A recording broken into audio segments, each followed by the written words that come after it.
you want to know what's fucked? What? What's fucked? Amputation. Oh.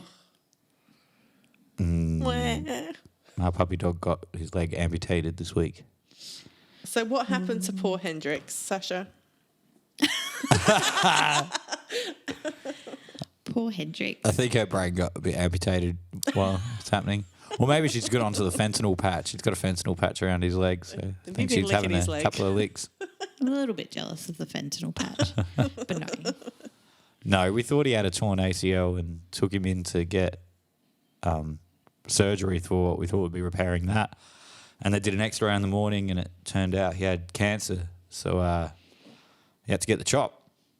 Fuck cancer. Yes, fuck cancer. Poor old puppy dog. Poor puppy. He's Poor only tripod. got 3 legs now, but he's doing good. Yeah. I mean, animals a are little tough. tripod. They get along really well with 3 legs. Yeah. Absolutely. So, yeah. He does seem very well. How's your week been? Done anything embarrassing this week? I always do something embarrassing. I want to hear everything embarrassing that you've done this week. I actually don't recall anything embarrassing that I did do this week, so it was a pretty boring week. No one fell over? You didn't laugh at anyone? Well, Apart from Hendrix my fell dog. over. After Hendrix. Poor Hendrix. As soon as How he gets rude. here and you laugh at him, Apart from my poor 3-legged dog. everyone else No, comes around I with did. treats and loves and cuddles, and you see him fall down and you laugh. Fuck It was me. so cute, though. No, I did see someone fall over today. My brother and I were driving home from our parents' house back to my house, and I was like, what the fuck just happened to that guy? I was like, is there 2 people fighting? And then this over middle-aged gentleman got up and started running. I was like, oh, that poor bastard fell down. Oh, He was on a shit. jog. Oh, jogging. no. He was jogging, but I couldn't see embarrassing. because there was a bit of shrub where he'd fallen because he was crossing the road. I was like, oh my God. Well, are you sure he wasn't a poo jogger? A what? A what? Come on.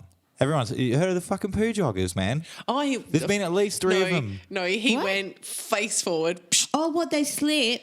No, they do they're like poos. literally jogging. It was like some like rich 40-year-old looking No. like soccer mum running down the fucking road doing a jog, and then she like has a squat, There was has a crap. woman. Yeah, That's dedication to exercise. Like, That's why just would fucked you up. do that? Yeah. there was a woman that did it out front of that Roxy, that PR lady in Sydney, I think she Oh is. God. But she's a well-known PR lady. Her name's Roxy. I can't remember her surname. But there was a female jogger that on multiple occasions just took a huge dump in front of her house. I know. I need to know the reason why people do You that. got to go. I want to know if they're like, are they prepared? Like, do they rock up? Like, do they go jogging with toilet paper, or are they I don't like? know. They don't. What are they doing? I think if you're crapping on the sidewalk, then you don't really care about wiping after. What's that movie where she's in a wedding dress and shits in the middle of the road? Bridesmaids. Yeah, yeah. So you reckon it's like that, eh? They're just like, oh, I'm gonna fucking go. Like, It's coming. It's Yeah, coming. but if she's doing it a lot, like common, like you're not a dog. I think it was deliberate. Her it poo. sounds, yeah. You're not a dog. You don't go for a walk, take a crap, and then have someone clean it up. Like you do that shit at home, like literally. If you Google it, there are people that just do it in shopping centres and no, yeah, it's disgusting. How does it ever come up on your no. Facebook feed? Why is it coming up on my Facebook feed? Oh, man. It's horrific. It's disgusting. I'll never forget. We were in, like, I think it was receptional year 1. We were at a camp, not a camp, a excursion at the aquatic centre, the swimming centre, and we were in the changing rooms, me and my best mate, and we noticed there was a toilet door that was locked, but like we couldn't see any feet underneath it, and we were like, "What's going on there?" So we were like looking at it, and then we just see these plops of shit just start coming down and hitting the fucking floor. Oh my God, there was someone there. Oh my We bailed, but the God. teacher like waited around for him to come my out. God. So what? He was standing on the toilet That Yeah, he poor must have been, kid. yeah. because you couldn't see his feet. Yeah. His mum probably put the fear of God in him about pooing in public toilets. But why would you stand on the toilet and I then just think it poo was- on the yeah. floor? You stand on the floor. It's like a failed reverse kanga. I was going to say you might have been given it a reverse kanga. Oh God, that's from Big Brother, isn't it? What? It's been Isn't on that around is- since before were that. they doing that in the Big Brother house? Or I don't know. I whatever? never watched that. People Shite. in that house No, are I didn't gross. watch that, but I did hear that they were well, doing that on purpose. Nah, I thought that's yeah, where reverse it came kangas from. have been around They were just for so bored. They were like, longer than "Let's that." sit on the toilet backwards." And Australians are fucked. We are quite fucked. Oh my God. yeah, let's not advertise that. Yeah. If you don't know what it is, just Google that shit. Yeah. No, don't. That's wrong. Google it. None of this man. is a good lead up to my story. Hey, do you reckon, isn't it? Oh, no. This is not a very good introduction. Well, okay. I was thinking it was all right. No. I don't know what the... Do you know a good mystery about, like, when it comes to feces? And I don't know. I don't think I do. I don't know if this is an Australian thing or not, but when, you know, the old trick of breaking into someone's house and then using their toilet, not their toilet brushes, their toothbrushes and having a bit of a Yeah. wipe with it, taking a photo and then sending it to them That's later disgusting. on. I have heard people say if you're broken into, get rid of toothbrushes, fuck yeah. body wash, shampoo, conditioner, just get rid of everything and buy new ones because you don't know what they've done. That is disgusting. People are disgusting. Yeah, you filthy fuckers. Hey. Sasha looks terrified. Can we talk about something other than feces? So we've please? covered amputation, feces. What else? I don't know. Kate's Anyone? lack of... Robberies. no, I won't go there again. How about being made redundant? Should we get on to that topic? That's a bad topic. Redundancy. Redundant. Being Have you been redundant? indicted. Cameron, do you like my jumper? What is it? I thought it was Peter I Alexander. don't have my glasses on. PA, Prince Alfred. It's Alfred. It's Port Adelaide. Oh, fuck off. Jesus. I am wearing this jumper because I'm so excited. What's the name of the piercing? It's a Prince PA. Alfred. Yeah, It's Prince the Alfred. The cock piercing. I had a friend that had that, Ryan. Yeah. Yeah, he had the one where it went like through the eye. Oh. Fucking ugh. No, thank you. Ugh. I had a mate, one of his friends, Andy. These guys are all pretty out there. He used to be able to get his cock and he'd stretch his foreskin and he'd be able to put what are those fucking crackers called? Those square sakatar. You know the sakatar? They're big crackers. Yeah, he could fit a whole one of them inside his foreskin. Like you can stretch it pretty far, and then he'd pop it out. You go and he'd fire sakatar In at front you. of everybody. For like a real, party trick. you'd have a party in front of 50 people and he'd just drop his dacks and So show it's you. like puppetry of the penis. Have you seen that? Yeah. They were like, yeah. I don't know if I think that might have been before that, but though. I think they were more. no, they were all about balls and balls. penis. What are you doing in your life to think, I might put a succotar through my foreskin? Hey, man, It's probably that, something you did as a kid. that and was thought one of the that more was awesome. normal things that motherfucker did. Oh, he, jeez. oh man, he didn't get a payment from Centrelink one day, and fucking this is when there was the big Centrelink in the city, and he was that fucking pissed off. He fucking grabbed an axe and like went through the middle of Rundle Mall holding this fucking axe on his way to Centrelink. And the cops pulled him over. Well, the cops stopped him, and they were like, "What the fuck are you doing?" And he's like, "I'm on my way to fucking chop wood." And all they made him do was put a sock on the axe. Oh my God. Oh my god! So they were like, "Yeah, that's normal," because people walk through the middle of the city with an Infuriated. axe. And this motherfucker was like, a 6'3" gothic looking black haired trench coat mafia type looking dude. Wow. It's a $10,000 fine now, isn't it? Wouldn't it? Oh, yeah, $10,000 he'd be in fine, 2 big years trouble. jail? Yeah. Walking around with an axe. Yeah, when can you walk around with an axe though? Because what if you are When you're going to chopping chop wood. When you're chopping wood. There you go, any axe murderers out there? What's that? How tongue much wood twister? could a woodchuck chop? Would. I don't fucking know. What? Do you know my favourite tongue twister? What? Irish wristwatch. Oh, yeah, you couldn't. Irish Go on, wristwatch. say it 10 See, I've already got all I this fucking. can't get past 2, I don't You think. can ask Google to give you tongue twisters. Hey Google, give me a tongue twister. A big black bug bit a big black bear and made the big black bear bleed blood. A big black bug bit of No, big. you stop that straight away. Hey Google, I give talk me good. another tongue twister. They have left the thrift shop and lost both their theatre tickets and the volume of valuable licenses and coupons for free theatrical frills and thrills. That's just too much for my brain to That's remember. not even Yeah. a tongue twister, No. Google. But no, seriously, Irish wristwatch. Irish wristwatch. It's the Yeah, best no, I can't Irish even do that wristwatch. once. I remember saying that at a place I used Say to it in work. an Irish accent. Oh, I can't even do an Irish It's accent. fucking Irish. Oh, I can't. Isn't that Fuck. just Scottish?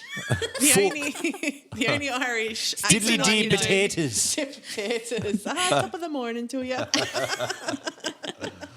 Oh, fuck. Now do an Aussie bogan accent. We Talk are, like aren't that we? anyway. Isn't that like, yeah. What do you think is the most Australian bogan sounding word? Like it can just be a normal... She'll be right. Yeah. But like it's just a normal word that when an Australian person says it, it doesn't matter whether you're an upper class or a bogan, it just sounds bogan. Mine is wallaby. Wallaby. Oh, really? wallaby. You cannot say wallaby without sounding like a proper Wallaby. Aussie bogan. You're a bloody wallaby. Wallaby. That's hilarious. I just think of terrible slang words that are just Aussie and bogan as fuck to me, and I love it, but I love them.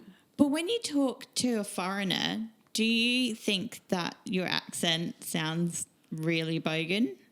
No. Because I don't notice it until I talk to a foreigner, and then I'm like, wow, my accent is horrible. I don't have an accent. They have an accent. That is technically true.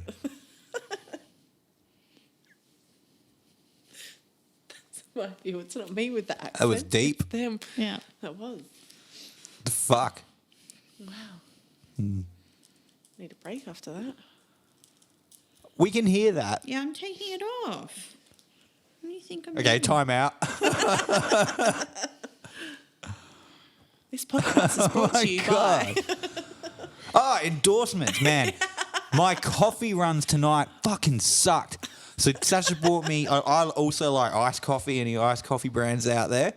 So tonight Sasha bought me a nice big 2-litre bleep iced coffee. And my first fucking cup, I spilled it all over the goddamn table and all over the fucking floor. And then just before we sat down to do this, I lost my whole hot coffee. It's fucking bullshit. Just don't drink coffee like me. You can have wine in a can. Yeah, we've got lovely canned wine. It's a bit different, but it's nice. Tastes different. Yeah. Good old Barossa Valley. What's yours? Brown Brothers. I don't know. Yes, Brown Brothers. Fucking Oh, free good plugging. old beep beep. Because we're not saying any names. No chocolate tonight though. We got the chili No. chips. The chili chips are gone. Yeah, I didn't get any. certainly not guilty. You opened the packet. We just finished them off. Oh, they're old one. Right, are you Speaking going of first? finishing off- Yeah, all righty. That's probably a very good opening. There's so Segue. many words in here that I don't know how to pronounce. So people are going to realise just what my brain capacity is really like. Oh, it's so That's much all right, you'll harder get to hate mail. pronounce You will- words. You will get hate mail. I'm People okay with hate that. it when you don't pronounce things properly. I'm okay with that. I love my story tonight. It is a mystery. Ooh, I'm It is super a- excited about your story. It is I a like mysteries. murder mystery Oh, as even well. better. Like a Ridgy-Didge murder mystery. Ridgy-Didge Cool. murder mystery. I found out about this case a few years ago and I loved it. And it's terrible to say that, oh my God, like someone's died and I love this story. But this story is full of everything that a mystery should be full of. So we've covered some pretty gruesome topics. Yeah, especially courtesy of bloody. Sasha. Yeah, Thank you. Sasha. You're welcome. The arseless chap. God. Won't be getting over that in a hurry. There's no baked bum in this story. Oh my God. Stop now. So this mystery's got spies, secret lovers, untraceable poison, and death. Yeah, All right. the Yeah. things we love. Sounds like all a the James things we Bond love. flick. This week's case has been one of my favourites, like I just said, since I found out. It's a 72-year-old cold case of the Somerton Man. 72 years old. 72 years old. This happened in 1948. Wow. Somerton, is that Australia? Yeah. Yep. So Somerton Park here. In Adelaide. South Adelaide. Australia. South Yeah, Australia, right. another South Australian Wow. story for Cool. me. It's God, we're a so- fucked up state. We are. We really are. Everything I want to talk about, I was like, all of this is South Australia. no need to Aren't look they any like further a than your backyard. serial killer capital. No, we lost that title to the Northern Territory in recent times. Oh, but really? yeah, we Oh, yeah, I forgot about that. around when the Snowtown murders and all that were happening, we were, but We not were. now. Not now. That's a shame. Dethroned. Yeah, that's a real shame. It's all right. I Only a think you might psycho make up would for say that. that. Yeah. We had something going for us for a while. We're the city of At churches least we had as well. something. Yeah. Yeah, most of those churches have actually been turned into pubs. The cathedral has. Yeah. St. Paul's was a pub, but now it's like a like arts essay. Did that type turn into a deal. disco-y thing for a while Yeah, as well, yeah. St. Paul's? Played a lot of gigs there. Underage, Yeah. So are they still classified as churches if they've been turned into No, pubs and no, hotels and things? No. They'd be loving it if they were because they'd be exempt from tax. Oh, true. Yeah, but nah. Nope. So my case is the mystery of the Somerton Man, also known as, and I will probably pronounce this wrong, the Tamam Shud. Shud. I've got no fucking idea What's the which spelling? way it is. SHUD. Yeah, Shud. right. Shud. I think it's Shud. I think it's Well, that Tamam is, Shud. yeah. Shud. Shud. That's a shud name. The reason it has this name, Tamam Shud, is a Persian phrase and it means ended or finished. Right. Done or dusted, Right. kaput, see you later. Just like that phrase. Just like that phrase. Not happening. It's not happening anymore. Let's just stick to Somerton Man. Yeah, we will. Somerton Man sounds like that's scary. This tone phrase to it. is quite important because this phrase was found on a piece of paper hidden in the fob pocket of the Somerton Man's pants. It was only found as a result of a second autopsy. A second autopsy. Blah, blah, blah. Fuck. Yeah, a second autopsy. Sorry about that. I didn't even know they could. I didn't even know they did second autopsies like that. So there was a coronial investigation right. into this. So a second autopsy So it's a bit further down the track. was done. Right. Yep, a couple of months later, and it was discovered that this piece of paper had been torn out of the final page of a book. The name of the book, which again I'll probably pronounce it wrong, was the Rubaiyat of Omar Khayyam, which was written by a 12th century poet whose name was Omar Khayyam. Cocky Is that fellow. like German or something? I don't know. Omar. Well, I don't know. Omar's not. That's like, isn't that like Middle Eastern? German for grandma or grandpa or something? Omar? I don't know. Man, we sound ignorant right now. We do. Yeah, I have It's no terrible idea. People. No Terrible idea. people. Don't they call him babushka? That's a is that babushka Russian? is Russian. Russian. Because my dad gets called dadushka. Dadushka. Dadushka. That's so much cooler than what He we've is got, Dadushka man. for I want to my be called children. babushka when I'm a granddaddy. No, all right. dadushka. Sorry, yeah. You can be Dadushka if you want. You will call me the dadushka. So the year is 1948. God, that's ages ago. A long, long time ago. Long time ago. It's 6:30 a.m. on Wednesday, the 1st of December. A call is made to police about a body that has been found at Somerton Beach near Glenelg, South Australia. The body is of a man aged in his 40s. He's found lying back with his head resting against the seawall, looking up at the sky with his legs extended and his feet crossed. The fuck? So it's Okay. pretty comfy. Yeah. He's comfy. So he's been arranged that way. No, that's just that. So that's how he's found. Yeah. An unlit cigarette is found on the right lapel of his coat. There's no sound of foul play, and to look at it, it appears the man has just died in his sleep. He just... Oh, okay. You need to Google these photos. I did actually have some printouts to bring to show to you guys tonight while I was talking because it would really set it, but the photos are magnificent that are Magnificent. online. They are magnificent. These Right. I want to Google them now. They're really good. So police search his pockets. They find a US manufactured comb, a half-empty packet of Chewies, an Army Club cigarette packet, which contains 7 cigarettes of a different brands. Apparently that wasn't an uncommon thing to find. Back in that era, you'd have a posher cigarette brand packet, but you were smoking... Right, The yeah, cheap putting the smoke. dodgy shit. Yeah. Yep. So it'd be like now you'd have like So an it's like an escort accessory. packet, but you're smoking choice or something. Think you're snorting coke and you're getting crack. Exactly right. Not that any of us knew what that's like. I don't know what crack is. Especially not you, AK. Yeah. Definitely not me. They found a packet of matches, an unused second-class rail ticket from Adelaide to Henley Beach, which was dated the 30th of November, so the day prior to the discovery. Of the body. Yep. Police spoke to a few witnesses that morning. Some had said they'd seen a man resembling the deceased laying on his back at the same spot the evening prior. A couple who saw him around the same night around 7 p.m. said they saw him extend his right arm up to its fullest and then just drop it limply Oh, wow. Right. just dropped. Another couple said they saw him between 7:30 and 8 p.m. They said they did not recall seeing him move during that time frame, but they believed his positioning had been changed.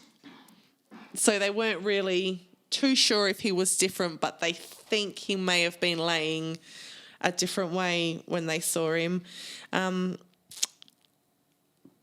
The couple had spoken between each other, noting that it was odd he was not reacting to the mozzies that were out that night, but they did not investigate any further. They just assumed he was another drunk who had passed out or someone who'd simply fallen asleep. Yeah. Being beginning of December, it was probably a nice warm night. One witness told police that she'd seen another man looking down at the man against the seawall from the top of the stairs that led to the beach. Right. So that's kind of odd, but... The So quite a puppeteer. few people saw So, him. so there was a few people, a lot of people probably would have been out walking, enjoying, summer. enjoying a nice night.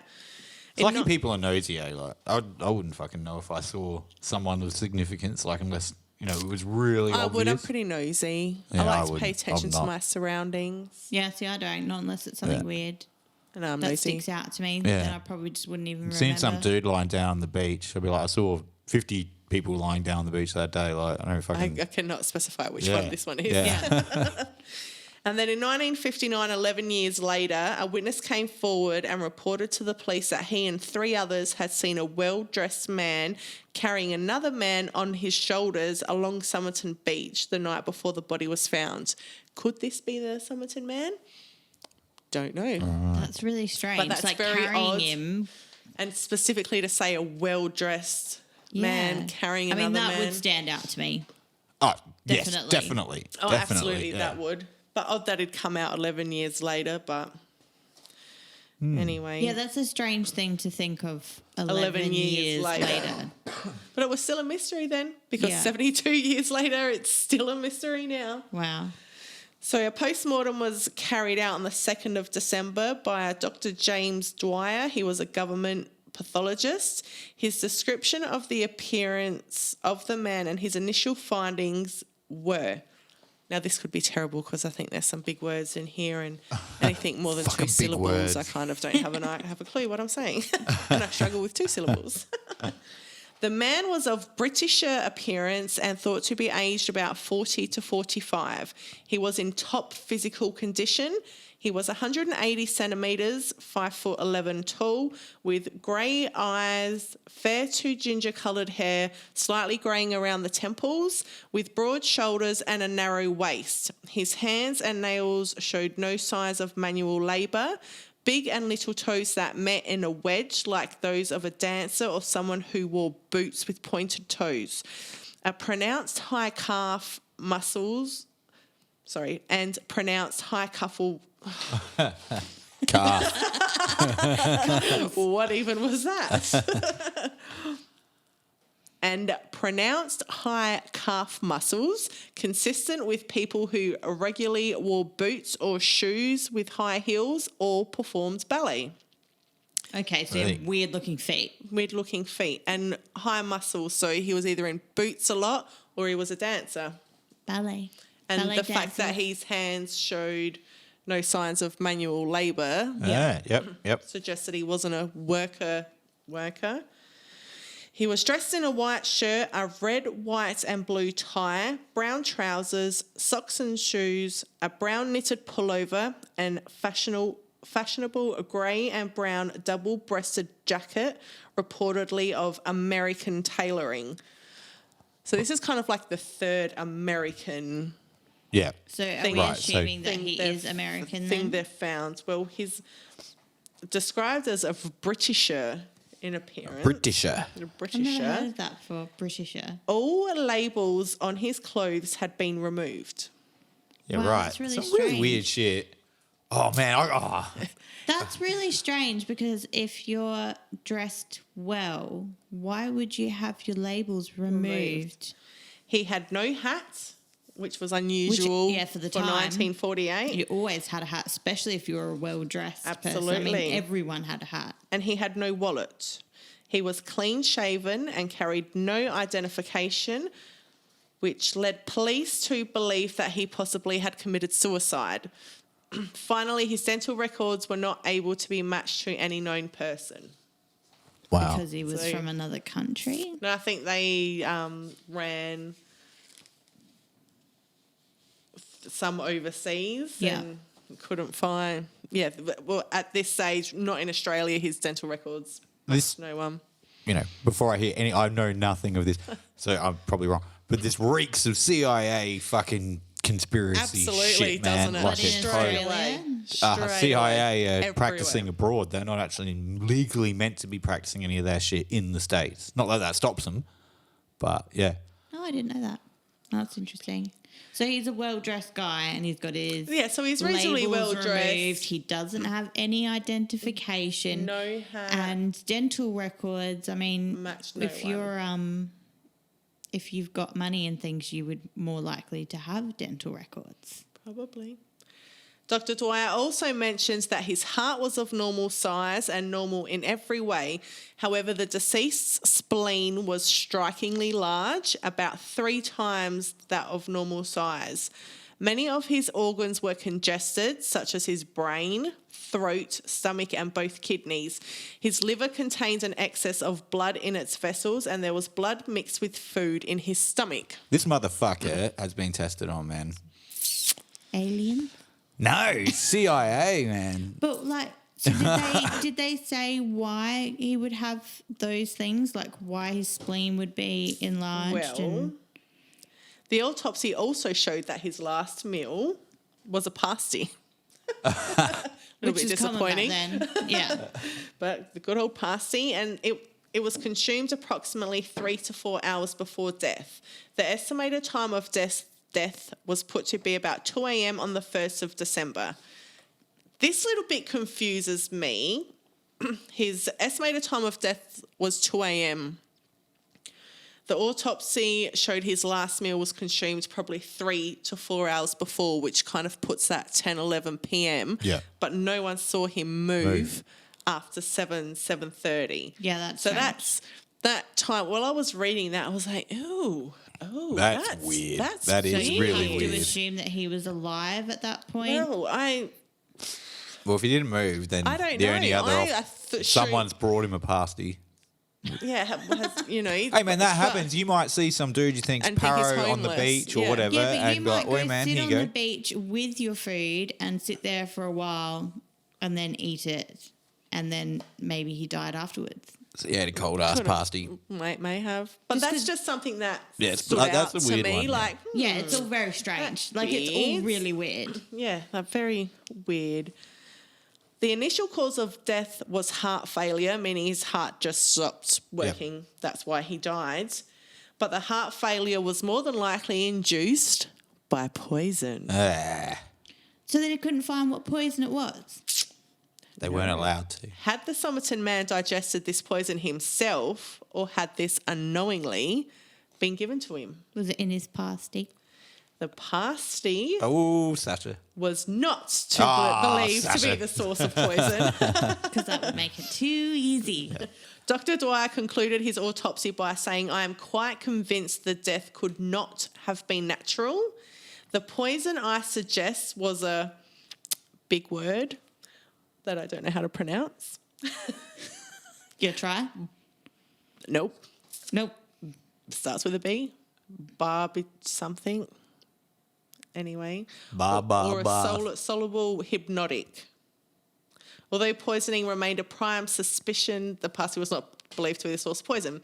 The body was then embalmed on the 10th of December after police were unable to get a positive identification. This is said to have been the first time anything like this had happened. Why would they embalm him? So they just weren't happy, I guess, that no one had come forward. They couldn't find him, weren't comfortable laying him to rest at this stage. Thought, no, there's got to be something So more they wanted to do this. more So, investigating Yeah. before they did anything we're to going let to his body embalm him. decay. But wouldn't that destroy all any... I suppose this is the 40s. They No, don't know because that. embalming preserves things. Okay, but okay, But you'd think wouldn't you it would flush just out freeze it. poisons and all that sort of well, shit? they couldn't find any poison Nah, fuck. They couldn't find anything. So let's just embalm him and Yeah, keep him cold why for a not? little while.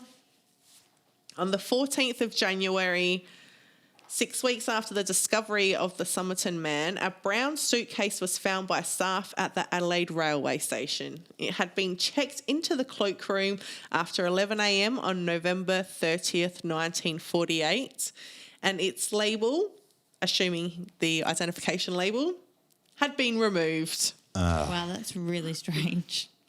They found items you would normally find in a suitcase, underwear, slippers, as well as some not so normal items. Were their labels removed? Such as an electrician's screwdriver, a table knife cut into a short, sharp instrument, a pair of scissors with sharpened points, a small square of zinc, which is thought to have been used as a protective sheath for the knife and scissors, and a stenciling brush, which was used by third officers on merchant ships for stenciling cargo. Right. I don't think your normal Tom, Dick or Harry would Is have this why it's a those. murder mystery? Because none of it makes any sense. It's a mystery because none of it makes Like, that sense. is a So weird that's array weird. of things to have in your suitcase. And what is with the label? Yeah, what is with the missing? labels? Another unusual item that they found was a thread card of orange waxed thread of an unusual type, which is not available in Australia. It is also the same thread that had been used to repair the lining of a pocket of the trousers that the Somerton Man was wearing. So it's definitely a foreigner. It's not a brand found in Australia. From what I read, it's pretty much what created that fob pocket Yeah. in where that piece of paper was found. Sounds like you can't trust any. Like, I mean, they're removing evidence. They're probably planting Evidence as well, very also true. make you think shit. They throw you off Yeah. a little bit. All identifications that were on the clothing found in the suitcase had been removed, except for a tie, laundry bag and singlet. These three items had the name Keane on them, but spelt in different variations. So the tie had the name T Keane, spelt Keane. The laundry bag had Keane, Keane, and the singlet had Keane, spelt Kean. That's so weird. That so reminds me of, I can't remember which serial killer it was, but he had different identifications and he would just change the way his name was spelt for each identification. That is so strange. Yeah, very Why would you odd. have different spellings on different items? Different but they're items. all together. Yeah, exactly right. And all these items also had dry cleaning marks on them, which indicated that they'd recently been dry cleaned. Police believe whoever removed the clothing labels either left the Keane tags on these items as it was not the dead man's name, or they just could have overlooked them. Well, they just knew it was going to confuse you. Confuse so them, yeah. why not? Wartime rationing was still enforced around this time and clothing was difficult to come across. Most people used name tags to identify their clothing and belongings, but obviously if you acquired second-hand clothing, you would remove the previous owner's name. So is that why the labels were missing off things? Were they clothes that he had acquired? Or they from had acquired somewhere? to put on him. Yeah, well, and that. Maybe. But what the police did find unusual, and this wouldn't have even entered my mind, but I guess the era, was that there was no spare socks found in the suitcase and no correspondence, although they'd found pens and unused letter stationery. So he was obviously writing, but there was no letters Or removed. or any, or they were removed. It does all sound like conspiracy. Oh, it reeks type of thing. government It is just conspiracy. awesome though, isn't it? Like, it is just It is awesome. really cool. This I'm is loving not this. just Sorry if some- I'm not very talkative, because this is like Yeah, I know. super I'm interesting. just It's like, what wow, the fuck? This is so It's confusing. It does not sound like this is just is some full guy on. that someone decided to kill. Absolutely Like, why sound is this like happening? I have an upcoming podcast where, oh my god, I just want to talk about it because like it like links into this shit Oh, really? so hardcore. Like whether it's the same thing or not, but it's like, man, there's a lot of really weird stories very similar to this that No wonder they're still investigating it though, because it's so strange. Yeah, it's still an open, active that's fucking cold cool. case. I'm assuming That they've makes like sense. uncovered some stuff or Well, a search for T. Keane who had been reported missing in any English-speaking country come back no results. God. And a nationwide circulation of the dry cleaning marks also turned up nothing. So that's odd. That is really where odd. these dry cleaning marks come from. All police were able to gather from the suitcase was that the coat found inside had been manufactured in the US. Another Again. US item. It had not been imported to Australia, which suggested the Somerton Man had been to the US recently or purchased the coat from someone who had been. So he may not have been a foreigner. He may just have been out of the country for a long time. May have been. Was he in the army? And also, why would you be in know. South Australia? We may get to that part. Upon checking incoming train records, police believe the man arrived at Adelaide Railway Station by an overnight train that came from Melbourne, Sydney or Port Augusta. They have speculated that he showered and shaved at the adjacent city baths, which was pretty much a public pool, which is now where the festival centre is for Adelaideans to kind of give you a bit of an idea where he was at this time. So that was a public pool. So they reckon he's gone in there, showered, shaved, because if you remember, he was clean, freshly shaven when they found the body. Got ready and then headed back to the train station, brought a ticket for the 10:50 a.m. train to Henley Beach, but for whatever reason didn't get on the train because remember it was found unused in his pocket. So are we thinking that that's when something dodgy happened? Police believe he then checked the luggage, which was found, and then caught a city bus to Glenelg. So for whatever reason he didn't get on that train. So that sounds like a day trip thing because you're planning on going back and getting your stuff. Well, he didn't check his luggage till after he had missed that bus. Yeah. So when they're saying they think he did all this, was there any witnesses to that shit? No witnesses. Only witnesses to him on the beach. They didn't find a city baths ticket on him or in the suitcase. That sounds like pure speculation. Absolutely speculation. That's just what they're assuming his I reckon this movements motherfucker was freshly shaved by them, for the day. dressed up, placed in a spot, probably just all to throw people off. And thank fuck for CCTV footage now. You couldn't do that shit now. You couldn't do that now. Well, unless it was the government, because then they run that shit. But you would see him miss the train, or you'd see him check come his off the train overnight, and it'd be all digital record. He may disappear off CCTV, but you would see him. But you would see a few things. You'd see those things because at train stations, checking your luggage, all that stuff would be on camera. And it's just you can get witnesses of someone at a beach as if you wouldn't get a witness of a person going through the fucking city, through all the main parts. Because it's the city, and then when you get to Glenelg, like if it was now, there's no cameras on the beach, but all the way up to the beach, there's cameras everywhere. Yeah.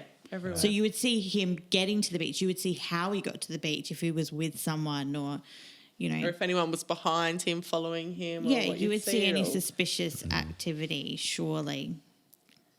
In June 1949, so what are we, 6-7 months after an inquest into the man's death began.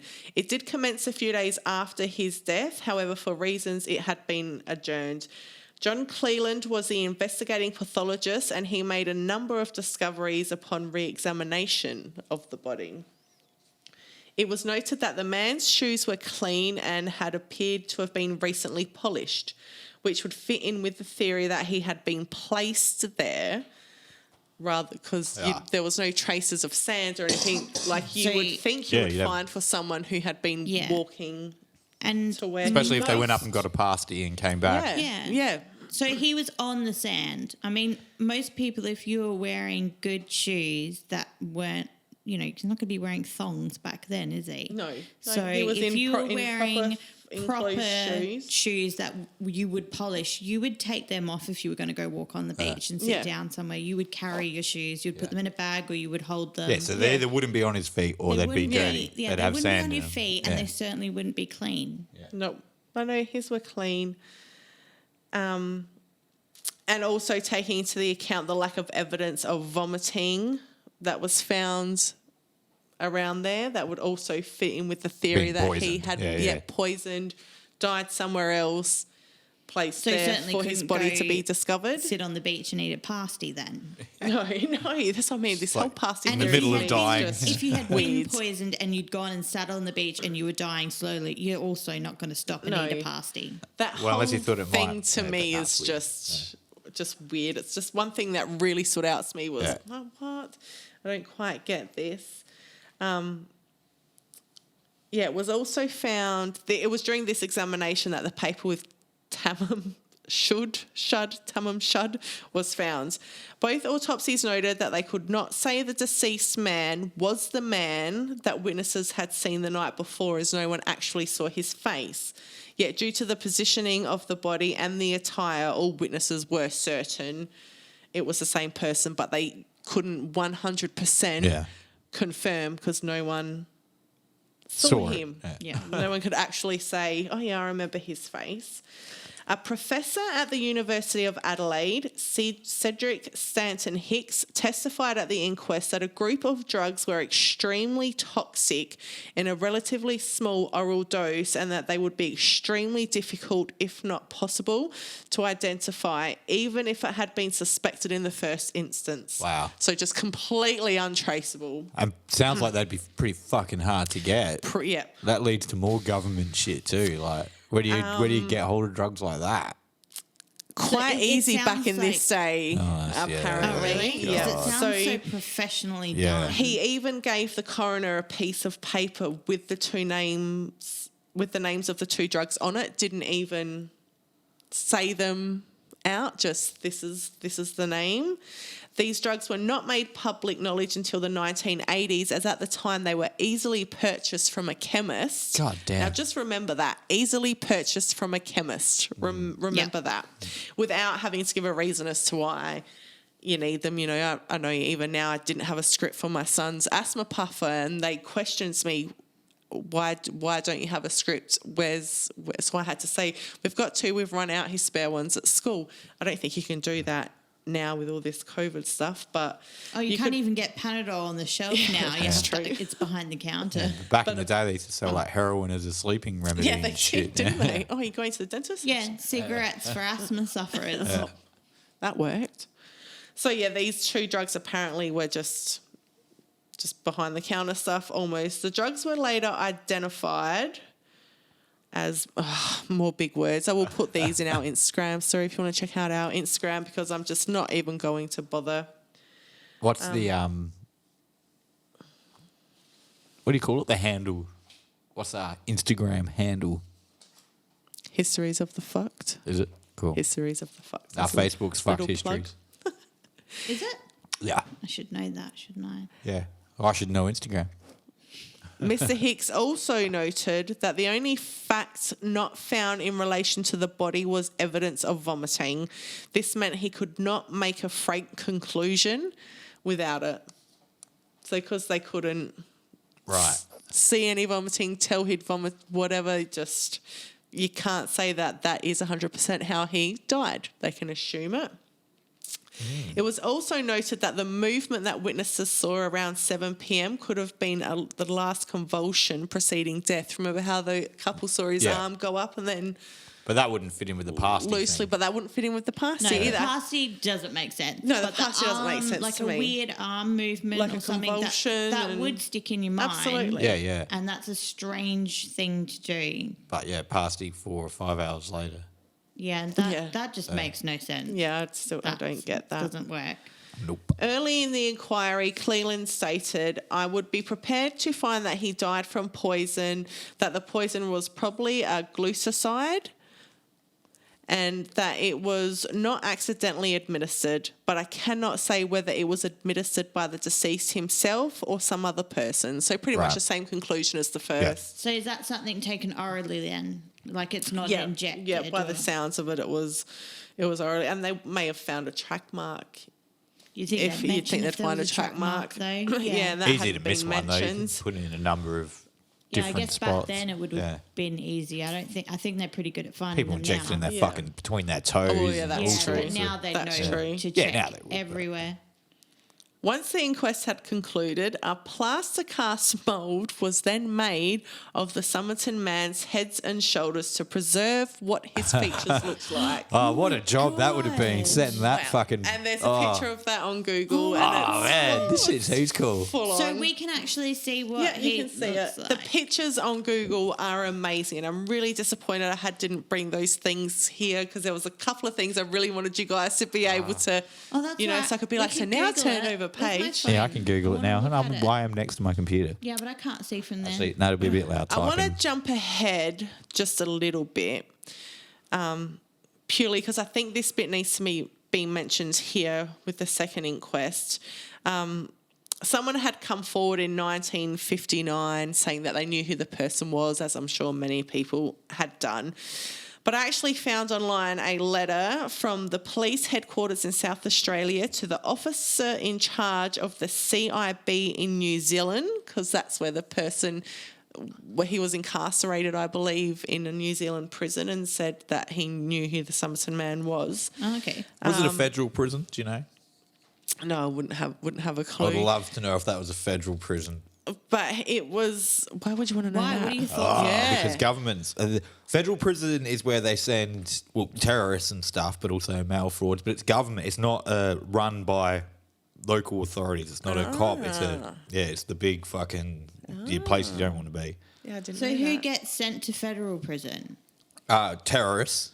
Charles Besides Manson. terrorists. There's lots of reasons. Like Charles Manson was sent there because he never went to a normal prison. He was only ever in a federal prison. He crossed. Security reasons. No, he went over to Mexico and got done in Mexico. So it became I think he stole a car and crossed the border. So it became a federal, Right. an international offence. So yeah. So you're in federal prison Yeah. for that. Yep. Yeah. Might have to look. That might. So that's where be something government we need to motherfuckers look can, into. yeah. I didn't know that. I So thought it was just prison. in this letter, and I'm mentioning it now because I didn't find it in any of the reports that I saw, but during this letter, the police headquarters in SA noted that during the autopsy, it was noted that there were scars on the Somerton Man's bodies. It was noted that there were 3 small scars on the Somerton Man's body on the inside of the left wrist, 1 on the left elbow, and 1 on the upper left arm. Now, clearly, I'm not an expert, but as soon as I started visualising the placement of those scars, defence wounds. Wouldn't they Yeah, know? Inside of the yeah. wrist, elbow. Yeah. That was, as soon as I was reading them, I was like, they're defence wounds. Now, this letter that the police wrote didn't say if they were new scars, old scars, or whatever, but that was just all I could picture was defence wounds. Yeah, so soon as- defensive wounds, but they're scarred. So they may not be super old, but they're not. No, but were they Could have been when they were 3-week-old first captured. scars? Yeah. Yeah. Were they 12-year-old scars? He's 40, 45, remember? So we don't- did he we have- fight yeah. in any war previously? I'm sure they would have found more wounds possibly. But, yeah, that was just, to me, that was like, oh, wow. But I couldn't find it on any of the reports from the pathologist. So I was kind of a bit spewing about that. So I just thought I'd jump in a little bit because I felt that those scars were really needed to be mentioned here. So once the inquest had finished, they'd taken a plaster mould of his head and shoulders. In June 1949, the Somerton Man was finally laid to rest at West Terrace Cemetery. The service was conducted by the Salvation Army with reporters and police in attendance. His gravesite is still there to this day. Right. Oh, really? And So What's you it can labelled see as? it. Find the tombstone and it's labelled. Were you going to say something smart? No, I would never do that. No. It's labelled, "Here lies the unidentified man found at Somerton Beach." Right. 1st of December 1948. I believe that's what it read. I'm just trying to use my Right. photographic memory here. Oh, my God. But it's still there, so that's actually Crazy. a place I wouldn't mind Yeah, going to visit. And I I did not think know people that. still Interesting. frequently Yeah. put We should go take a flowers. photo of that. Absolutely. Absolutely. or just find one on Google. Yeah, well, you know. Now, as we already know, there was that piece of paper that was found in his pocket with the Persian phrase, meaning ended, finished, done, dusted. Police put out a public appeal for anyone who may have had a copy. And a Somerton chemist, who to this day still has not been identified, came forward with the copy. What? What? The copy, not a copy. He come forward with the copy of the actual book that the piece of paper was torn out of, and he What the claims it was thrown through an open window of his car parked outside of his home in Glenelg. Now, this is another red flag Yeah. to me, But why? because it was easily obtained from chemists, these untraceable drugs. Yeah. And guess what his profession is? He's a chemist. Yeah, what the So that's more red flags for But me. it's like what? They're trying to frame him or? Well, Or so the story that I read was he had found in his glove box and had seen his brother looking through it in his car, so assumed it was his brother-in-law's. But the brother-in-law said that he found it in the footwell of the car, was flicking through it when he found it, and then put it back in the glove box because he thought it was Right. his. So That you is know. just so. I mean, government- Story everything works, about but- this is just so dodgy. Government stories aside, it makes sense if a chemist is the dude doing it, like the Yeah, poison. that's what I mean. Yeah, So they're does smart he become people. a and- suspect? Well, Yeah. there was never anything more. I mean, he's offering up this there was evidence, something he could never easily anything more hide. about it. Never anything more about it, but totally suspicious to But me. if you did it, if you were involved, why would you offer If up you're that a piece of information? businessman and you're involved and you have money, you will very quickly not be involved Yeah. Yeah. in this. So just another, oh, look at this. Oh, no, this is nothing. This is the strangest case I've I ever love heard. this case. It's though. great. I love yeah. this As if it's not a case. movie, yeah. He's good. Upon inspection of the book, police discovered it held even more secrets. So it doesn't just have the piece of paper ripped out. On the inside of the cover, the book had faint indentations. My God, what even word was Indentions. that? Dentures. You, It had dentures. but they were indented. Indentures. I just see it's Indenture. words more than 2 syllables. I can't say. So these numbers revealed an unlisted phone number.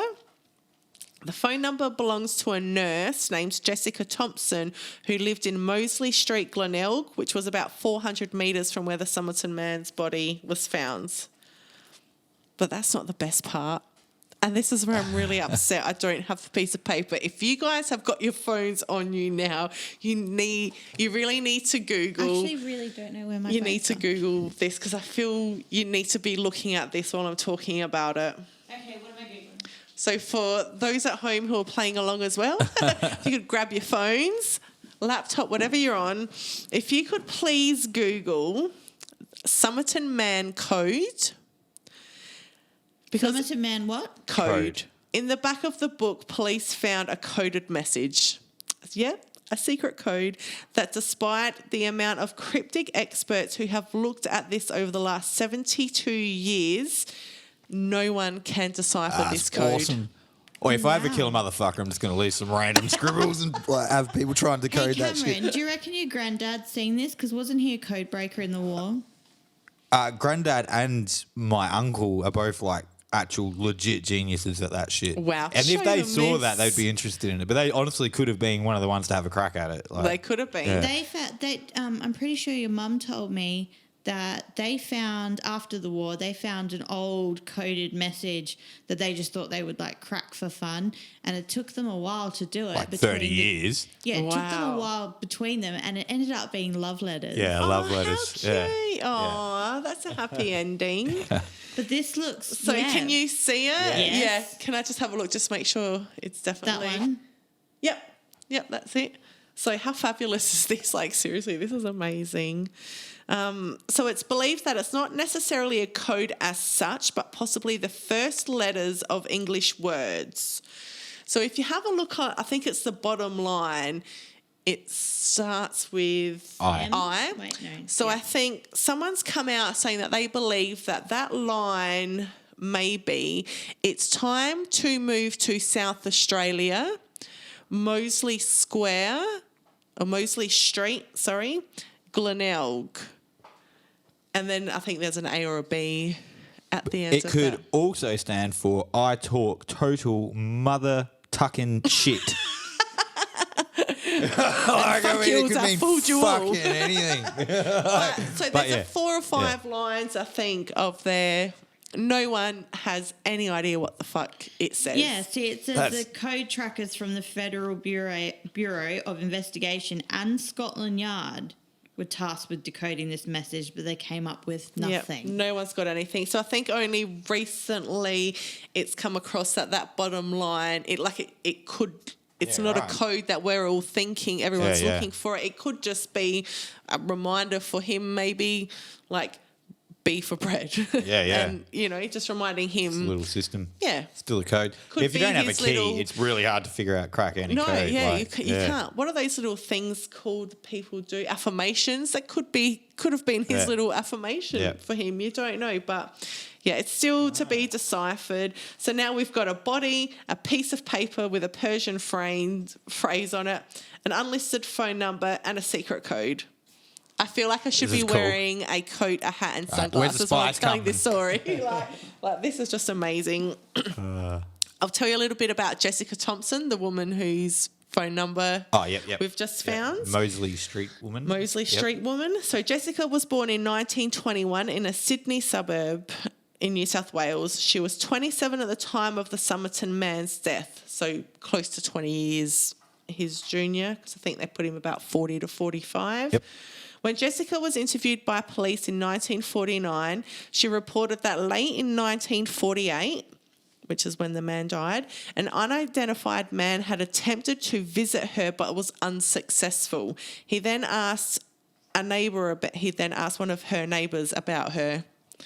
That was that. Right. Jessica was then shown the plaster cast police had taken of the man. Like, here, do you know this person? Take a fucking just take a photo. photo? Just, oh, God. Did they have? Yeah, they had photos. Yeah. Photos, but yeah, no. Do a took the whole- drawing. So they made like Here a you bust go. of him and took it to her. Well, I don't. So that's what I'm assuming. They Oh, my could have God. taken a photo and Shown shown yeah. that. But how it's written, I was literally picturing them just carrying around. Well, you would. this You'd have to like carry the bust of it, part of a wouldn't man's you? body. Like, yeah, Do you what's know this? this man? It I was- only saw his cock. Hey, 50 Cent has a dildo made that was casted out of his cock. Just word to the wise. Can I have my phone for Google? For a sec? Kate needs that website address right now. Anyway, back to my mystery. So when Jessica was shown the plaster cast, it was reported she began to act. Fuck's sake. Is that the right word? Yeah. Do you want me to read it Why for you? can't I- Act? No, it just doesn't feel right. You said it right. It is She began reported to she act. began. I feel like Began. I can't say that Now word. you said it wrong. It's Yeah. began. Fuck, she started to act strangely and even appeared as if she was going to faint. She looked at it once and never looked at it again, but said she didn't know him. You're full of shit, Jessica. Yeah, You're yeah. full of fucking shit. You lie. You just wouldn't have a Fucking reaction. JT. You would not You'd have a just reaction. Be like, I don't know who that is. You could be like, whoa, what the fuck is this? I might be like, whoa, why are you carrying a bust into my house or something? Like, where's a simple What is photograph? going- yeah. But no, But no, you wouldn't. apparently she was very strange, looked at it, and that was it, and said she didn't know him. This is also weird to me. Jessica requested to police that she not keep permanent records of her identity and that her details not be released to third parties, as it would be harmful for her reputation being linked to such a case. Red flags, red flags, Yeah, red yeah. flags. Yeah, that seems a little bit That's paranoid. odd. Now, I believe she was in the process of marrying a man by the name of Prosper Thompson, but still, that's just... Prosper Thompson. Prosper That's like Thompson. Max Power That fucking is style like a name, fancy eh? pants name for sure. Jesus, he Trent definitely Steele had a and hat. fucking- I bet yeah. you Prosper was never without a hat. I wouldn't think. No way. What a name. Fuck. Police agreed, and Jessica was often referred to as Justin or Teresa Johnson if she was mentioned in anything. Odd. I love this case. Jessica had also told police that while she was working at Sydney's Royal North Shore Hospital during World War II, which was 1939 to 1945, she had owned a copy of the book. Right. odd. Did they ask her why she had Very that book? odd. No, but apparently in 1945 she had passed it on to an army lieutenant by the name of Alf Boxall. So when I read that code, it's time to move to blah, blah, blah, blah, blah. The last two letters at the end of that code were AB. So as soon as I come across old Alf's name, Alfie. So they're like all involved. this is where I was like, I've cracked the code. I know what's going on here now.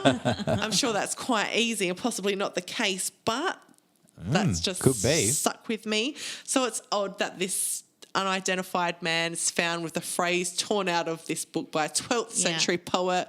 And then all of a sudden, old Jessica, I did own a copy of this book and passed it on. Yeah, what the fuck? What the fuck? What the fuck, Jess? Apparently, after the war, she moved to Melbourne to marry and had received a letter from Alf.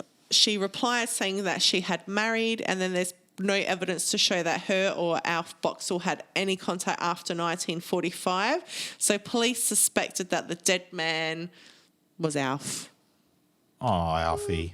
Might be a good conclusion. They seem to be making a lot of assumptions and things in Like this. constant. In this, they have no But I idea. mean, this is back in the day when they that's didn't all they know. could really Didn't do, know. innit? Yeah, They we didn't have could any just- fucking type of yeah, that's forensic it. help. Nothing what we've it got was- now. Yeah.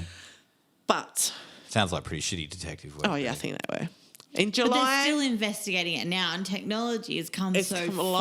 far. Yeah, but the motherfucker's gone. Like, the evidence is gone. Is it though? maybe Oh. not. We'll have to Can't find they out. preserve that type of thing? Let's Unless wait. They it embalmed actually him and I becomes suppose they could, contaminated. But he's can't buried they? now. Remember, we've buried him Oh, now. yep, yep. We've Yeah. buried, but we've got a past cast mold. Yeah. In July 1949, police found Alf Boxall alive and well and still living in Sydney. Ah, So right, the okay. unidentified man, Yeah. not Alf. They cited his copy of the book and noted it was completely intact. So that book wasn't Jessica's Pure book. coincidence. Weird one. I don't know if it is I don't pure. know if that's a I don't know if it coincidence. is. Why? What's up with this book? What's the book again? It's some chemist book. It's something that No, chemists it's would by have. a 12th century poet, the Oh, Rubaiyat it's of that same Omar one. Khayyam. Sorry. Why did I think you said chemist had that book? Because the chemist found the book, Right, the yeah, actual okay, yeah, copy yeah. of Okay. the book. Okay. So, yeah, that's just odd. Had she given the Somerton Man, because clearly she knew him, by her Oh, yeah, reaction, yeah, she yeah. knew him. Had she passed... Was she just a giver of this book for whatever reason? Yeah, the recommender. It was full of poems. But then why wouldn't you just say? So she's given it to one man. I'm Recommended it to assuming another. She's given it or recommended it to I mean, another. unless she was having an affair with him, why would you deny knowing him? Well, Well, one just- woman links to two men 'Cause the old mate- with that book. Yeah. Just, it's not a coincidence to me.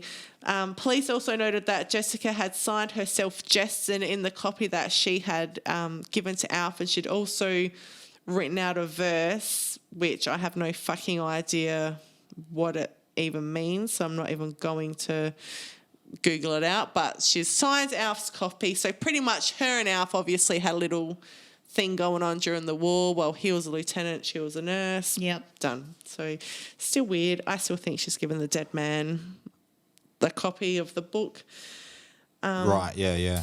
So one huge theory that we have already come to the conclusion of as well, going around over the years, and one that's been quite persistent about the unidentified man, was that he was in fact a spy. Yeah. And it's really Makes good looking that sense. way. Yeah, it yeah. It does, really yeah. looks that way. Apparently there was two places of interest to spies in South Australia around this time. One was the Woomera Test Range, which was an Australian military research facility. My granddad worked there. Oh, really? Yeah, he did. Yeah. I wonder if Grandad knows. I'm actually really tempted to. I love the old man, but he's not Losing as his sharp as he once was, so he might not remember. might but be good to talk to him Yeah, about this. And another one was Radium Hill Mine.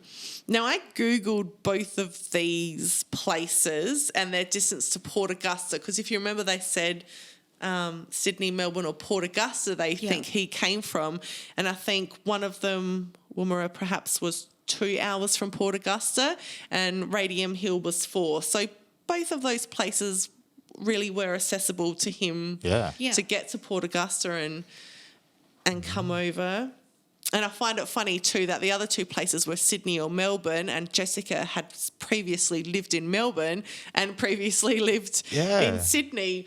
So there's just so much. My head is just like with this I can see case. why this has not been made into a movie, because it would need to be 24 hours long. It'd need to be a and series. It would be so It'd be a good series. confusing. Bring It it. would be great. Yeah, get a good writer behind it that. would It'd be be a good excellent. series. It would be Yeah, awesome. it'd be really Absolutely. cool.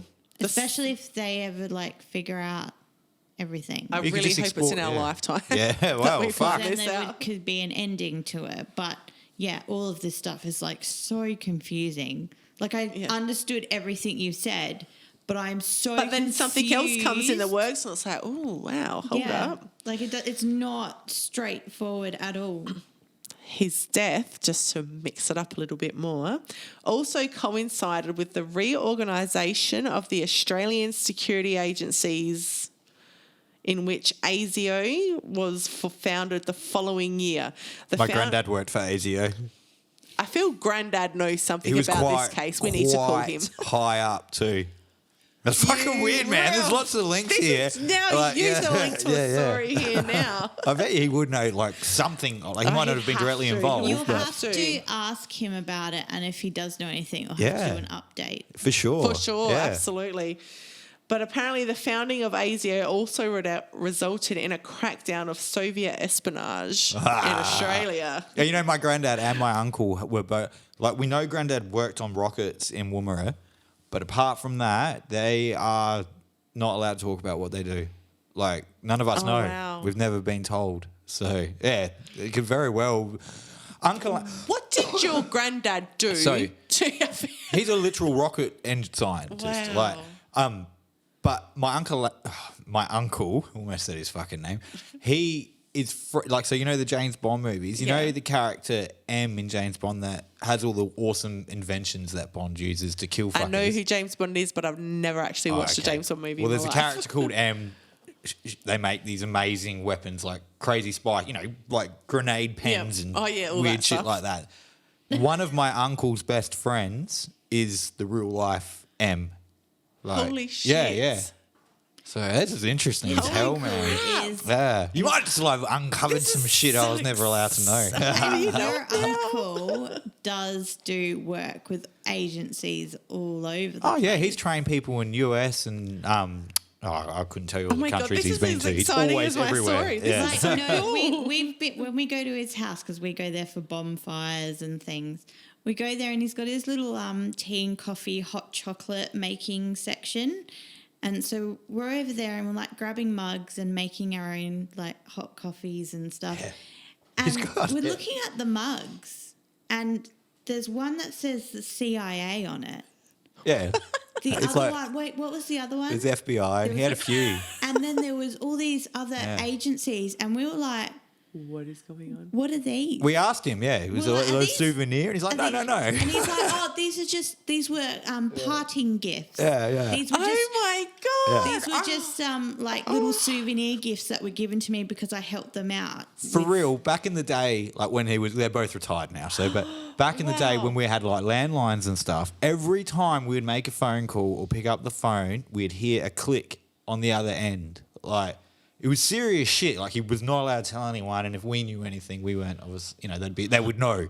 Wow. Like, yeah. And isn't he not allowed to visit certain countries on Yeah. vacation? Like he's not Yeah. allowed to go to China. But he also has diplomatic immunity, and he's. And we know that he lived in America for a long time for Can we do a work. podcast on your family? So the thing is, we only no. know bits and pieces. We don't actually Yeah. know what they do. You but totally need he to. lived in America. I know he and designed weapons he'd as well. fly That was there another thing just he to did. have. Didn't he still just fly there just to have like a 17-hour flight, just to have a 5-hour meeting, Yeah. just to return home? Like, and that's He's like a literal regular- mega genius, eh?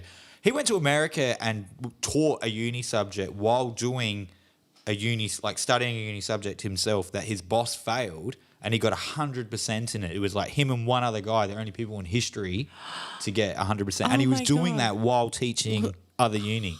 Like he's fucking unbelievably no smart. no one knows Crazy. exactly what he Yeah. does. Yeah, and he would never No tell. one's He allowed would to. never tell. Wow. Well, he's probably not Yeah. allowed. Neither to will tell. Granddad either. Yeah, but they might say they know of something. So that'd be You cool. need to eh? ask them about this.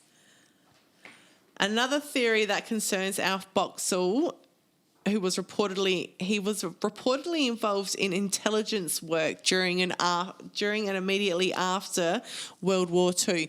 Maybe if you mention the name Alf Boxall to your granddad yeah. or uncle, they might know who he is. Wow.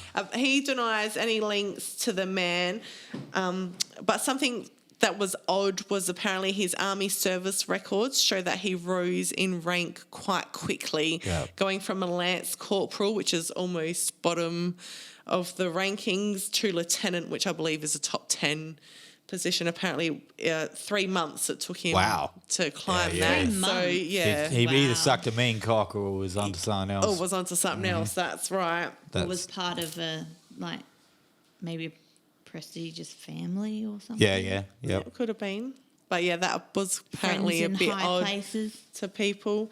Years and years after the man's death, a woman by the name of Ina Harvey came forward and told police she used to be the receptionist at the Strathmore Hotel. So for us Adelaideans, we know that the Strathmore Hotel's basically across the road from the train station. Yep. And she reported that a strange man had stayed in room 21 or 23 around the time of the man's death. She claims the strange man carried nothing with him but a black suitcase that a musician or a doctor would carry, and that when an employee asked to look inside the case, he had seen an object that was described as a needle. Ooh. Wow. Juicy.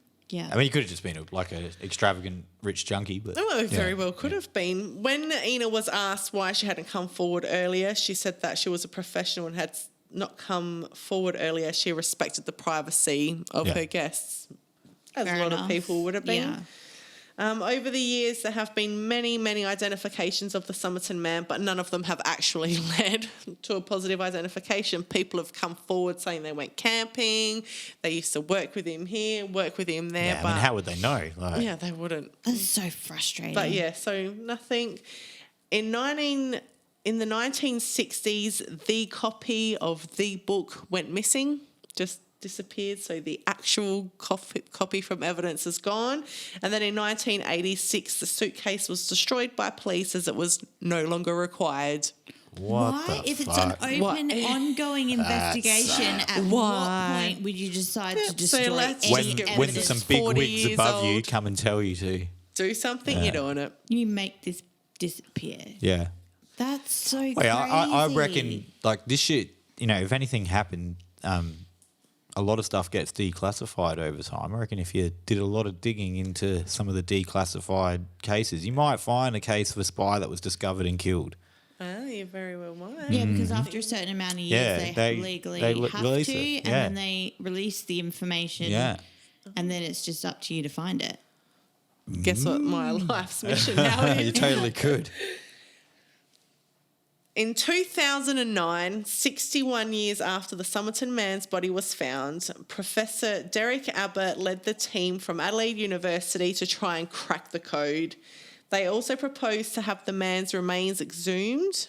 Is that the right word? Yep. Exhumed, yeah. In an attempt to gather DNA evidence. Another professor from Adelaide, whose name I'm not even going to bother with, but he was a professor of anatomy, also helps Professor Abbott. He examined images of the Somerton Man's ears and found that his ears had the feature that is only possessed by 1 to 2% of the Caucasian population. Well, what's that? So they were very Pointy? pointed, Yeah. very, very pointed. Wow. Is that like a genetic throwback, or is that like elf. is it- Being, Elvish. little From when we were elfie hobbits? ears. Yeah, I was going to say he's a Britisher, maybe he was a hobbit. Professor Abbott also consulted with dental experts regarding the man's teeth, and they concluded that the man had a rare genetic disorder that presents in only 2% of the population. So he's got fucked teeth, fucked ears, and not very many people It's have it. Gollum. So it's probably pretty good. So did that do anything to narrow things down at all? My next paragraph. In June 2010, Professor Abbott got a hold of a photo of Jessica Thompson's son, Robin. Robin was about 16 months of age when the Somerton Man died. This photo showed that he not only had the same ear features as the man, but also the rare genetic disorder of his teeth. Told you they were banging. So they find out that her son has the same genetic. So to me, this whole case is he and Jessica have had an affair or a love affair, loved each other at some point in their life. He has been trying to track her down because, remember, he was found 400 metres away from where she lived. Which is nothing. And he's been asking for her husband's good old Prosper, fancy pants name, Prosper Thompson's gone, I'm not having anyone upset this apple cart and bring my wife's name. And he was an army bloke, eh? Well, I don't know what Prosper So do we think was. it's him? I think he prospered. known the Somerton chemist, gone, I need a little something. Met up with the unidentified man, given him a little something. And That's my theory. And That's then what fed I him a think. pasty. And then just fed him a pasty. She felt And fed sorry him a for him in the pasty, middle of it. yeah. And did her last Yeah. bit of absolutely girlfriendly. Is she with wife, girlfriend? That's my Girlfriendly theory. Jew. Yeah, they're married. They're Then married. there's But like the that's my strange stuff theory. in his suitcase and the weird Yeah. label removals and Which all things could have like been that. planted. But that's my theory, that Robin pretty much is the identified man's son. Yeah. Prosper wasn't having a sounds barber. like it. So is Robin dead? Robin has passed away now.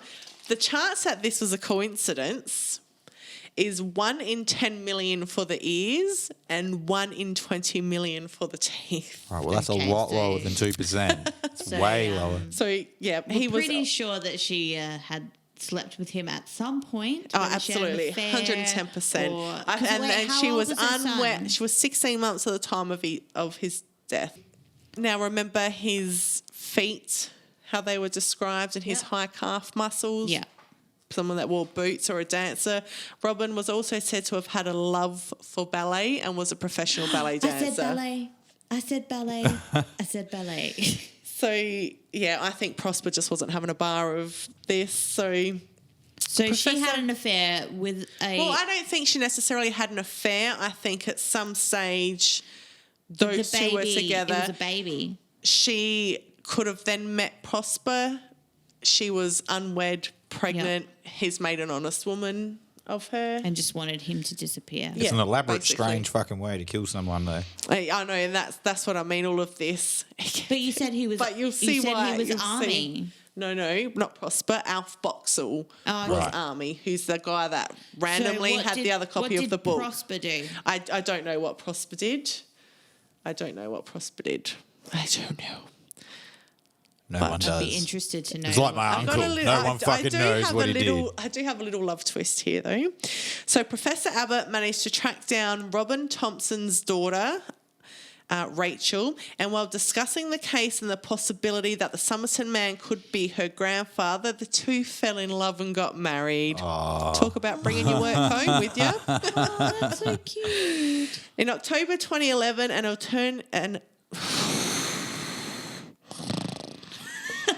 I'm leaving that in. In October 2011, an Attorney General refused permission to exhume the body, stating there needs to be public interest reasons that go well beyond public curiosity and broad scientific interest. What? That doesn't even make But any if fucking you sense. found that what could possibly be a direct descendant of an unidentified man and this mystery case, How is there not enough? why are we not? There would Like, be plenty of interest I don't in this understand case. that. And scientific interest is like one thing, but yeah, the public want to know that shit. Yeah, Their family would so want to know. That That's would have fucking been a weird. real blow That's really. to Professor Abbott and all these years. That makes and it sound sus again. I know. There's like some deeper level, it's just higher stopping level it. thing to all Stopping this. it. In 2013, an artist's impression was released of the Somerton Man, hoping it might finally lead to his identification. This, I believe, is a waste of time because everyone that would have known him now would be dead. Yeah, so yeah, that was yeah. pointless. Or like senile. But the picture looks pretty cool. Like, gives you a bit of an idea of him alive. But that was silly. And Professor Abbott funded that himself, I believe. Then in November of 2013, Kate Thompson, the daughter of Jessica Thompson and sister to Robin, gave an interview with 60 Minutes. During the interview, Jessica had stated that her mother told her she knew who the Somerton Man was and she had lied to police. Clearly. And that she said? his identity was known to a level higher than the police force. There you Yeah. go. Nah, Hate it when there's Cameron's right. another layer to all this. I get There is. goosebumps when I think of Cameron's this. always right. Kate It's really suggested that it annoying. was possible her mother and the Somerton Man were in fact both spies, and that her mother taught English to migrants, was interested in communism and could speak fluent Russian, although she never disclosed where or why she had learnt the language. Oh my god. So this is a Sydney-born Australian nurse. Oh, this is cool. Oh, man, we got to check out these I don't declassified think files. this- like it's a mystery, but it's not. Yeah, it's Like- just so awesome. Yeah. It's so Yeah. awesome. There's Totally. stuff we don't know and we don't understand, but it's pretty obvious that the origins of this is like spies. Oh, and absolutely. 110%. That's amazing. So cool. It It's is fucking awesome. cool. It is In awesome. Glenelg. In good old Glenelg. In December 2017, so we're only... Just hang on a sec. My God. Whatever car that was, just like... I didn't hear any car. Scared me. Really? No, I I didn't heard hear a, Oh, anything. okay. I Maybe heard it wasn't a rumble. car. I heard a rumble. That just, like... Man, that was Oh, like a really? fucking... You scared me then. Bomb went off in my ear. Yeah, I thought. I feel the thought- CIA. What has your uncle got No tapped shit. in here? What has your uncle got tapped? I feel I need to I'm sleep the pretty night. sure I remember your mum saying that she was talking to him on the phone and they were talking about something. It was like a chocolate bomb recipe or something. And they kept hearing clicks. Yeah, And it was no, because he was bombs are saying the bombs a hot word. bomb. Yeah. Yeah.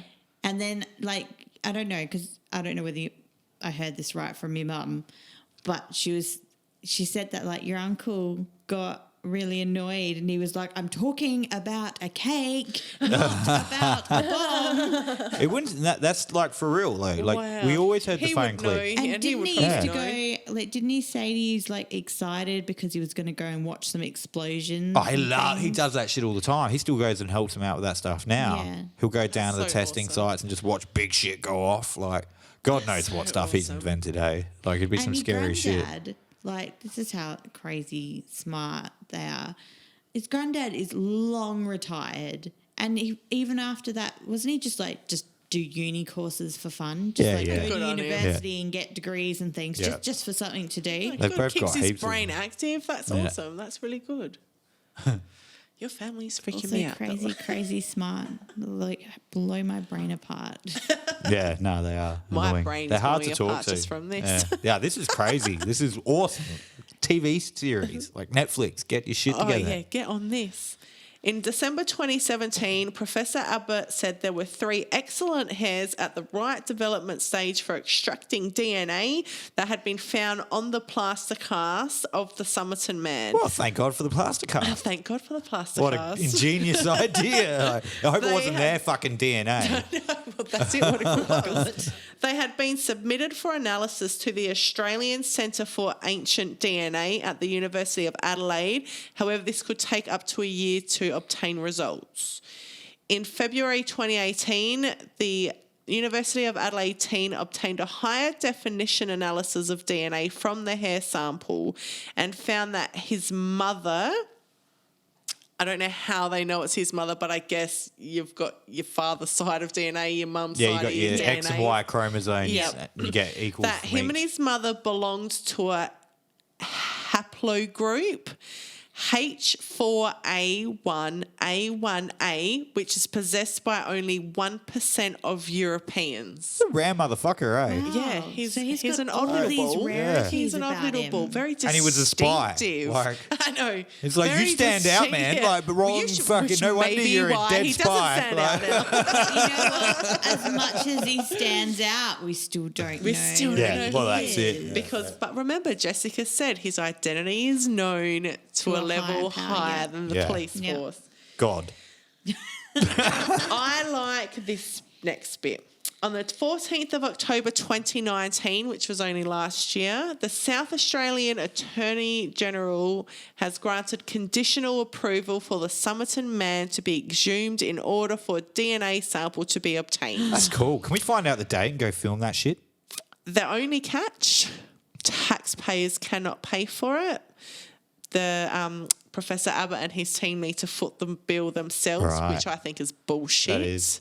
And it's going to cost around $20,000. Show me your GoFundMe page. I'll bring put it on. $5 We'll towards it. plug the shit out of that. Let's get that isn't happening. much. Well, Yeah. how has he not been able to Well, obtain there's a grant there's or anything enough to curious cover for people that? out there that you That could surely $5 he'd be able to each. We'd be able crowdfund. to help that shit. Absolutely. Let's do that. Help it out. Let's get this motherfucker found out. That's the end of my story, but not the end of my story. Now, I have literally just copied and pasted this next part from Wikipedia. I feel this really needs to be mentioned. I really Okay. do. Are we going to get like copyright infringement? Well, I No, I hope don't think not. so. So I'm going to talk about some similar cases, and you'll know why I say similar. In June 1945, 3 years before the death of the Somerton Man, a 34-year-old Singaporean man named Joseph George Marshall was found dead in Ashton Park, Sydney, with an open copy of the Rubaiyat of Omar Khayyam on his chest. No way. Man, I bet you the key. Oh, I bet you the fucking key to that code is in the that book, goddamn probably. book.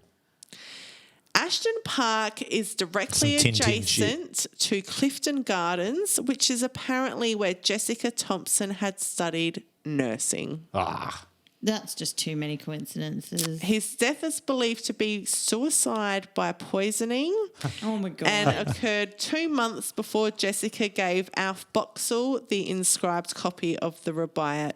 Now, I also believe that this gentleman's brother or sister, I can't remember which one, my apologies, went on to become a quite high Singaporean politician, right. someone of power Yeah. in Singapore.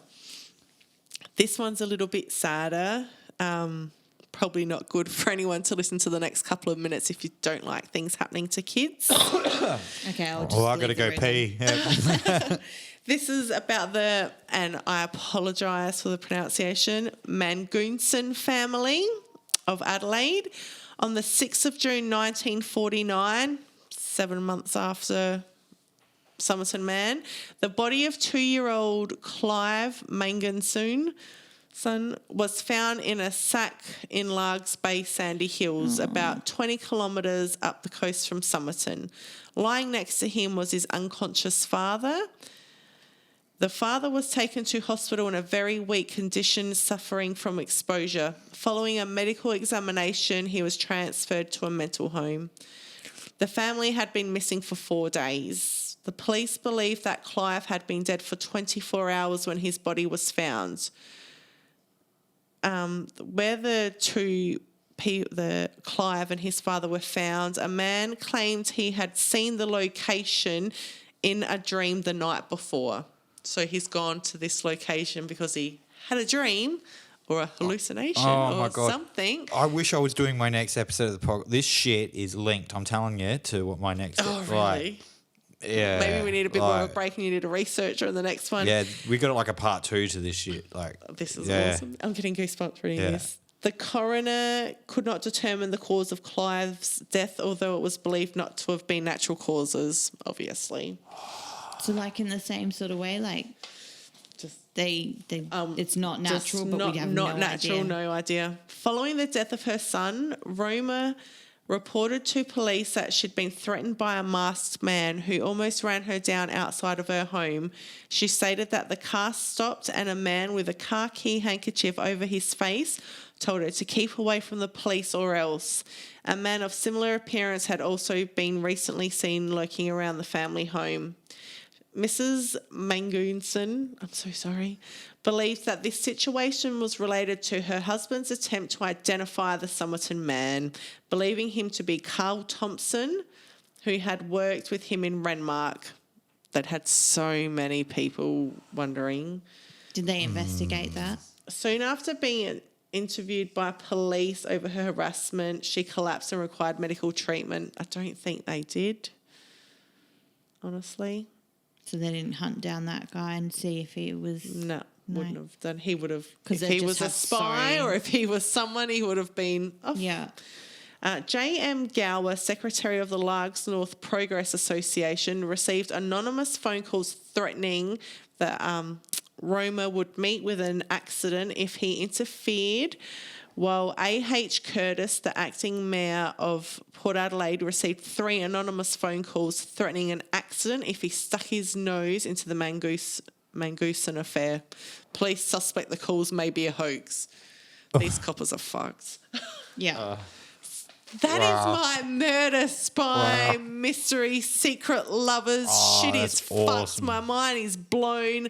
I fucking I love love it. that. No, that's I would love that's so to hear cool. what people have got to say on Reddit and Please 'cause Google this people go case. and do all their own sort of like research Of and course they do. theories and sometimes actually come up with some pretty good ideas. And then later on when they do find out things and they solve cases, a lot of the time these people are right. Right, yeah. Well, that's the scary thing. It's most of the time the cases aren't solved, but they're declassified, and then you just find out. And then you the just get most the information much long after horrific everyone fucking they shit, cared yeah. was dead. Yeah. Like, it's just Yeah, insane stuff. And there's lots of stories of people going into interviews with like the CIA or certain. I've got a podcast coming up on all this, so I don't want to give away too much. But yeah, they'll go in sane, and when the interview's over, they're fucking batshit crazy and can no longer cooperate. Oh, wow. Like, yeah, there's some nuts out shit. Like, you don't need conspiracies when you got the CIA No, and you the governments. Like, it's fucking crazy some of the stuff they do, and that just reeks of that stuff. Oh, Like, it's all over it. It is Yeah. all over it. I really want to keep my eye on this because I really hope this $20,000 is somehow raised, granted, Yeah, let's do it. given. we'll to put it on see- like the episode links and shit. Do they have think one, it will or happen. like do they actually have a crowdfunder? Or are you just saying we should I do don't one? know, but I'm thinking we definitely Ah. there definitely should What a be. shame we only have 3 $20,000 is not listeners. We much. could like maybe do something, and we're the 3. And we're Yeah. the 3. Yeah, we're the 3. Oh fuck. But I'm fascinated by this case. I'm thoroughly fascinated. To those listening, absolutely Google the images. They have his body. They have the codes. There is a lot of information on Wikipedia. There is a lot of original police reports, autopsy reports. Awesome. So much stuff on this. And Cameron, go ask your granddad. Yeah, can I we will. And please if we have get, granddad and uncle? I'll let you know This next is crazy. in a couple of weeks. That is crazy. whether he knows anything or And not. show will him the tell me. code. I'm sure they've probably seen the Yeah. code and had a look at it. Yeah. Being in the line of work they are, I'm I sure they've honestly heard. wouldn't be surprised if they were on the team. Yeah. Well, But you not know not what? my If uncle, they- my granddad. If they yeah. do know anything, I doubt they're going to say. It depends if it's still classified or not. Yeah. They're not going to say who the Somerton Man it's is. still an They open might know. investigation, so They might have probably worked will. on that code and be fine to say if they did or not. And if they haven't, this might be a 30-year play for them. Yeah, and Granddad's getting towards his his deathbed, so you never know. Might get a confession out of secrets him. might come Yeah, out. come on, Granddad.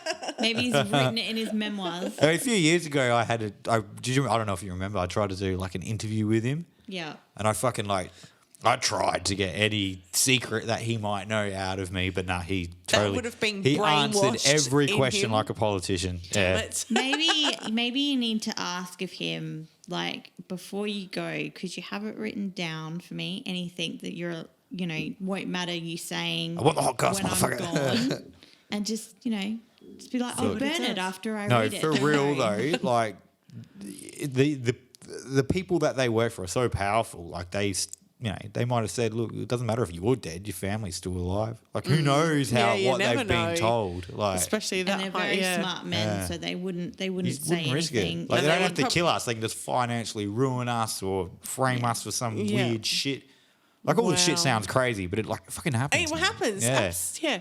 And there Yeah. are civilians out there that know, but they know that there is no point in saying anything because it's done. Yeah, not And worth there's it. no point in getting the people that they know and care about putting them in danger by sharing the information. Like Project Blue Book, which is like the big CIA conspiracy, well, not a conspiracy, bad fucking shit. That got declassified, and even still after being declassified, no one from the team has spoken. No, not a single fucking person. So like, They know not to. yeah, and like it's very well known that the head of the CIA, when that shit was getting discovered, told him destroy all the documents you can, but they forgot about a fucking big ass box of files that were stored in a warehouse somewhere. So they found these files, which is how everyone knows it exists now. Shit. But yeah, still no one's spoken about that shit. Oh my But God. you know a whole heap that happened just from reading the files. But yeah, it's fucking nuts, man. Like the code of silence is big. Like you just don't I'm fuck around with scared of these people. people now. Like they know what they can do. Like you don't. Yeah. Don't mess with that. Yeah. I love this shit. Yeah, it's heaps cool. Love that That's case. fucking cool. It's a totally different type of fucked, but it's like, but it's really, fucked. really fucked. Yeah. There's not- definitely a fucked history. Yeah, because, absolutely. And it's still unsolved. Yeah. Yeah, which It's is fabulous. yeah, it's really cool. Not, but Oh, Yeah. we could. It is so Hopefully, awesome. like we'll be doing a part 2 of this pretty soon, where we I can really hope like say so. what happened after the bodies being Yeah. exhumed, and yeah. I really hope they do. yeah, that'd be awesome. But this is a great case. I Yeah. loved it. Thank you for letting me share it.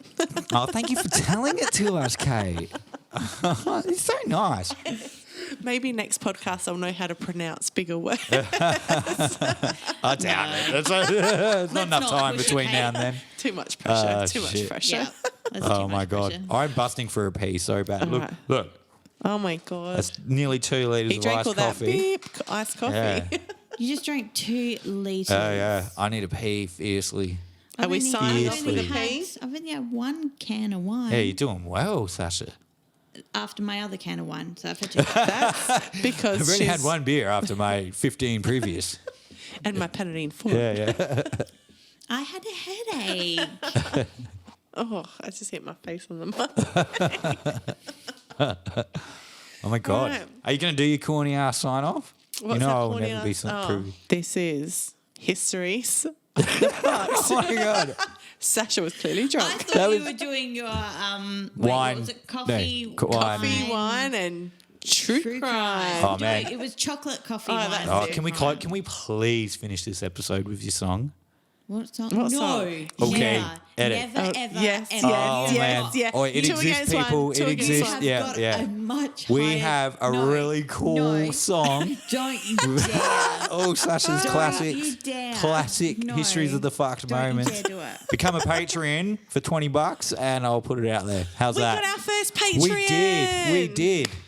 Yay! And they got a T-shirt. Have they got it? Yeah. Yes. Cool. So yeah, be a Patreon. What's our Patreon's address? I don't know. I'll put them all on the links That's and all Sasha's. That's Yep. Sasha's bizzo. Yep. Is it? Yep. that. Yeah, I reckon. I didn't create it. I didn't Nah, I even- did. So you can be pretty fucked or officially fucked. But if you honestly want to hear this song, I might create a. No, you don't want to hear this song. What should we call it? You want to hear the song? No, Sasha's The fucked. Histories of Sasha. Don't This you song is dare. amazing. Hey, it's amazing. not. $25. Don't you dare. $25, all right? And I'll play it to you. All right? It'll be just for you. It won't be released to anyone else. Don't do it. It's not good. It's horrible. Don't. No, it's so good. It's so good. Do it. Think like Pulling Pants Down means like absolutely fabulous remix. Like it's fucking awesome. Don't. It's so good. It's so good. You're a gun, Sasha. You say some amazing Goodbye. things. All right, I'm going to go pee. Thanks for listening. I'm gone.